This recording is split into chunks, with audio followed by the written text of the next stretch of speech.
السلام علیکم ورحمۃ اللہ وبرکاتہ رب اشرح لی صدری ویسر لی امری واحلل عقدۃ من لسانی یفقهوا قولی ربنا زدنا علما اللهم فقهنا فی الدین اللهم ارنا الحق حقا وارزقنا اتباعه وارنا الباطل باطلا وارزقنا اجتنابه۔ آیت نمبر 12 سورہ النساء میں سے ہم نے کل پڑھی تھی، وراثت کے قوانین پڑھے تھے ہم کہ کس کا کتنا حصہ ہوگا۔ ریکیپ کر لیتے ہیں۔ اعوذ باللہ من الشیطان الرجیم، بسم اللہ الرحمن الرحیم۔ وَلَكُمْ نِصْفُ مَا تَرَكَ أَزْوَاجُكُمْ إِن لَّمْ يَكُن لَّهُنَّ وَلَدٌ، اور تمہاری بیویوں کی اگر اولاد نہ ہو تو ان کے ترکے سے تمہارا نصف حصہ ہے، اور اگر اولاد ہو تو چوتھا حصہ ہے۔ اور یہ تقسیم ترکہ ان کی وصیت کی تعمیل اور ان کا قرضہ ادا کرنے کے بعد ہوگی۔ اور اگر تمہاری اولاد نہ ہو تو بیویوں کا چوتھا حصہ ہے، اور اگر اولاد ہو تو پھر آٹھواں حصہ۔ اور یہ تقسیم تمہاری وصیت کی تعمیل اور تمہارے قرضے کی ادائیگی کے بعد ہوگی۔ اگر میت کلالہ ہو، خواہ وہ مرد ہو یا عورت ہو، اور اس کا ایک بھائی اور ایک بہن ہو تو ان میں سے ہر ایک کا چھٹا حصہ ہے، اور اگر بہن بھائی زیادہ ہوں تو وہ سب تہائی حصے میں شریک ہوں گے۔ اور یہ تقسیم میت کی وصیت کی تعمیل اور اس کے قرضے کی ادائیگی کے بعد ہوگی، بشرطے کہ اس کے قرضے کی ادائیگی یا وصیت کی تعمیل میں کسی کو نقصان نہ پہنچ رہا ہو۔ یہ اللہ کی طرف سے مقرر کردہ حصے ہیں، اور اللہ سب کچھ جاننے والا اور بردبار ہے۔ آیت نمبر 13، دل کا حدود اللہ، یہ اللہ کی حدود ہیں۔ وَمَن یُطِعِ اللَّهَ، جو اطاعت کرے گا اللہ کی، وَالرَّسُولَ، اور اس کے رسول کی، یُدْخِلْهُ جناتٍ، وہ اسے ایسے باغات میں داخل کرے گا، من تجری تحتها الانہار خالدین فیہا، جن کے نیچے سے نہریں جاری ہوں گی، وہ ان میں ہمیشہ رہیں گے۔ وَذَلِكَ الْفَوْزُ الْعَظِيمُ، اور یہ بڑی کامیابی ہے۔ وَمَن يَعْصِ اللَّهَ وَرَسُولَهُ وَيَتَعَدَّ حُدُودَهُ يُدْخِلْهُ نَارًا خَالِدًا فِيهَا وَلَهُ عَذَابٌ مُّهِينٌ۔ تو جو لوگ اللہ تعالیٰ کی حدود کی پاسداری کریں گے، اللہ تعالیٰ انہیں جنت الفردوس میں داخل کریں گے، ایسی جنت میں داخل کریں گے جس کے نیچے سے نہریں بہہ رہی ہوں گی، اور وہ اس جنت میں ہمیشہ رہیں گے۔ آیت نمبر 14 میں فرمایا کہ جو اللہ اور اس کے رسول کی نافرمانی کرے گا اور اللہ کی حدود سے آگے نکل جائے تو وہ اسے دوزخ میں داخل کرے گا، جس میں وہ ہمیشہ رہے گا، اور اسے رسوا کرنے والا عذاب ہوگا۔ مراد یہ کہ احکام کے مطابق اگر تقسیم نہیں کریں گے، یعنی اگرچہ یہاں میراث کے احکام بیان ہو رہے ہیں مگر حکم عام ہے۔ احکام خواہ یتامہ کے حقوق کے متعلق ہوں یا عورتوں سے تعلق رکھتے ہوں، وصیت سے تعلق رکھتے ہوں یا کوئی دوسرے ضابطے ہوں، جو بھی اللہ تعالیٰ نے حدود مقرر کر دی ہیں، اگر ان سے کوئی تجاوز کرے گا تو وہ ہمیشہ کے لیے جہنم کے عذاب میں مبتلا رہے گا۔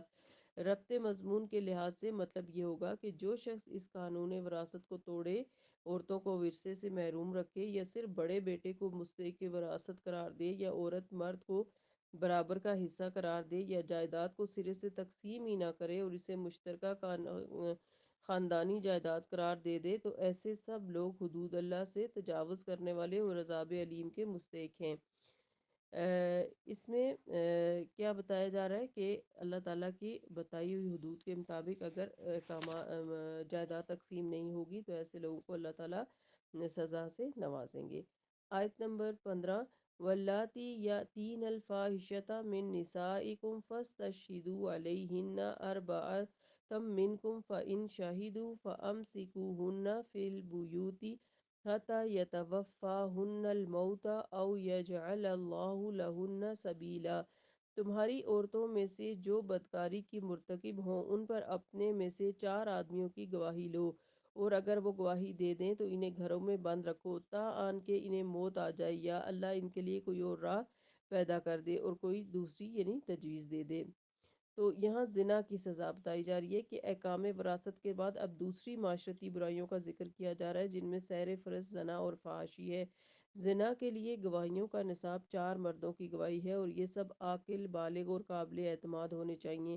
ایسا نہیں ہو سکتا کہ 2 مرد اور 4 عورتیں گواہی دے دیں، کیونکہ عورت کی گواہی صرف مالی معاملات میں قابل قبول ہے، حدود میں نہیں۔ ایسے 4 مسلمان عاقل، بالغ اور قابل اعتماد اور معتبر آدمیوں کا اس طرح گواہی دینا کہ انہوں نے فلاں مرد اور عورت کو بچشم خود دیکھا ہے، بظاہر بہت مشکل نظر آتا ہے۔ ان کڑی سزاؤں کے ساتھ 4 گواہوں کا نصاب مقرر کرنے میں غالباً حکمت الہی یہی ہے کہ اگر 1 یا 2 شخص کسی کو زنا کرتے دیکھ بھی لیں تو اس برائی کو ظاہر کرنے یا پھیلانے کی ہرگز کوشش نہ کریں۔ زنا کے گواہ دراصل خود مجرم کی حیثیت سے عدالت کے کٹہرے میں کھڑے ہوتے ہیں۔ اگر خدا نخواستہ زنا کے گواہوں میں سے کسی ایک کی گواہی بھی نامکمل رہے یا مشکوک ہو جائے تو زانی بچ جائے گا اور گواہوں پر قذف کی حد پڑے جائے گی۔ اس لیے زنا کی گواہی کے لیے جانا اور گواہی دینا بذات خود بڑا خطرناک کام ہے۔ پھر فرمایا آیت نمبر 16 میں وَاللَّذَانِ يَأْتِيَانِهَا مِنْكُمْ فَآذُوهُمَا فَإِنْ تَابَا فَأَصْلَحَا فَأَعْرِضُوا عَنْهُمَا إِنَّ اللَّهَ كَانَ تَوَّابًا رَحِيمًا۔ اور تم میں سے جو مرد اور عورت اس فعل کا ارتکاب کرے انہیں ایذا دو، یعنی زنا کرے، پھر اگر وہ توبہ کر لے اور اپنی اصلاح کر لیں تو ان کا پیچھا چھوڑ دو، یقیناً اللہ توبہ قبول کرنے والا اور رحم فرمانے والا ہے۔ اس آیت میں واللزانی کا لفظ استعمال ہوا ہے، یعنی خواہ یہ زنا کرنے والے مرد اور عورت ہو یا دونوں مرد ہوں اور لواطت کے مرتکب ہوں، اس لفظ میں دونوں صورتوں کی گنجائش ہے۔ تو ایسے مردوں یا ایسے مرد اور عورت کی ابتدائی سزا یہ ہے کہ انہیں مار پیٹ کی جائے اور برا بھلا کہا جائے اور ذلیل کیا جائے۔ گویا زانی مرد اور عورت دونوں کے لیے تو یہ سزا تھی، اور عورت کے لیے یہ اضافی سزا بھی تھی کہ اسے تعزیرِ گھر میں پابند رکھا جائے۔ جس دوسری سزا کے تجویز کرنے کے متعلق اللہ تعالیٰ نے ارشاد فرمایا ہے، اس سلسلے میں درج ذیل حدیث ملاحظہ فرمائیے۔ سزائے رجم سیدنا عبادہ بن صامت رضی اللہ عنہ سے روایت ہے کہ ایک روز رسول اللہ صلی اللہ علیہ وسلم پر وحی نازل ہوئی، اور جب وحی کی کیفیت ختم ہوئی تو آپ صلی اللہ علیہ وسلم نے فرمایا مجھ سے اللہ کا حکم سیکھ لو۔ اللہ نے ایسی عورتوں کے لیے سزا تجویز کر دی ہے، شادی شدہ مرد اور شادی شدہ عورت اگر زنا کریں تو انہیں 100 کوڑے مارے جائیں، پھر رجم کیا جائے، اور اگر کنوارا مرد اور کنواری عورت زنا کریں تو ان کے لیے 100 کوڑے اور 1 سال کی جلاوطنی ہے۔ یہ صحیح مسلم کی حدیث ہے۔ پھر اس حکم کے بعد زانی مرد اور عورت کے لیے سورہ نور میں سزا تجویز فرمائی۔ یہ بحث تفصیل سے سورہ نور ہی میں آئے گی۔ مندرجہ بالا آیات میں بعض لوگوں نے واللاتی سے مراد مرد اور عورت نہیں بلکہ دونوں عورتیں ہی لی ہیں جو آپس میں چپٹے بازی کریں، جیسے عربی میں سحاق کہا جاتا ہے۔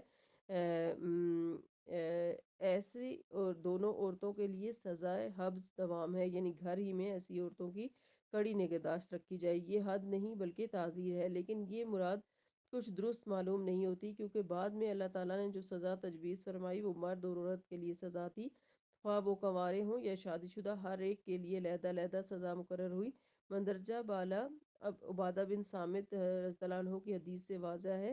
البتہ یہ ممکن ہے کہ اگر عورتیں ہی آپس میں چپٹی بازی کریں تو انہیں ان کے ولی ایسی سزا دے سکتے ہیں۔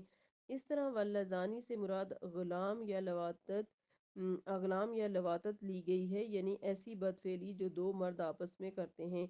ان پر بھی حد نہیں بلکہ تعزیر ہے، اور وہ تعزیر یہ ہے کہ انہیں جوتے مارے جائیں۔ لواطت کی حد کے بارے میں جامعہ ترمذی ابواب الحدود میں ابن عباس رضی اللہ عنہ سے ایک روایت مرفوعاً مروی ہے کہ فاعل اور مفعول دونوں کو قتل کر دیا جائے، لیکن یہ حدیث ضعیف ہے۔ پھر ائمہ ایسے جوڑے کے رجم کے قائل ہیں۔ بعض کہتے ہیں کہ ان کی سزا زانی جیسی ہے، اگر شادی شدہ ہے تو رجم ورنہ کوڑے پڑیں گے۔ زنا ہو یا اغلام یا چپٹی بازی ہو یا محض تہمت ہو، ان سب میں 4 مردوں کی شہادت ضروری ہے، اور اس کی وجہ یہ ہے کہ ان میں سے ہر ایک دعوے میں دو دو افراد ملوث ہوتے ہیں، خواہ ایک مرد اور ایک عورت ہو یا دونوں عورتیں ہوں یا دونوں مرد ہوں۔ یعنی اگر وہ مار پیٹ کے دوران میں یا اس کے بعد اپنے کیے پر فی الواقعہ نادم ہو اور آئندہ کے لیے اپنی اصلاح کر لیں تو ایسے لوگوں پر مزید ملامت کرنا درست نہیں ہے۔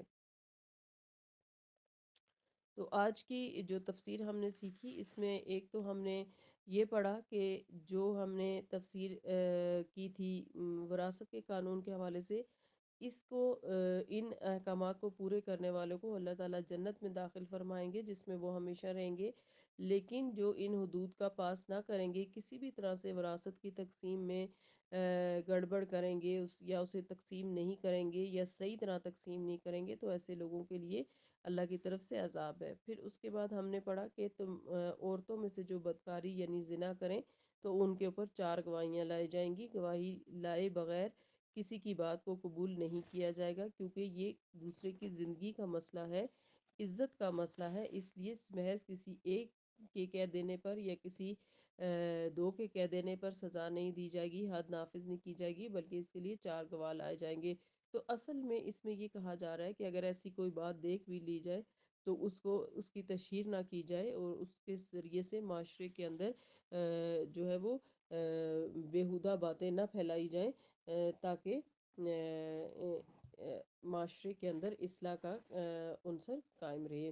اللہ تعالی ہم سب کو قرآن مجید کے ذریعے سے بہترین سیکھنے والا بنائے، اور اپنے فرما بردار ذاکر شاکر بندوں میں شامل فرمائے، آمین۔ سبحانک اللہم و بحمدک، نشہد ان لا الہ الا انت، نستغفرک و نتوب الیک۔ السلام علیکم ورحمۃ اللہ وبرکاتہ۔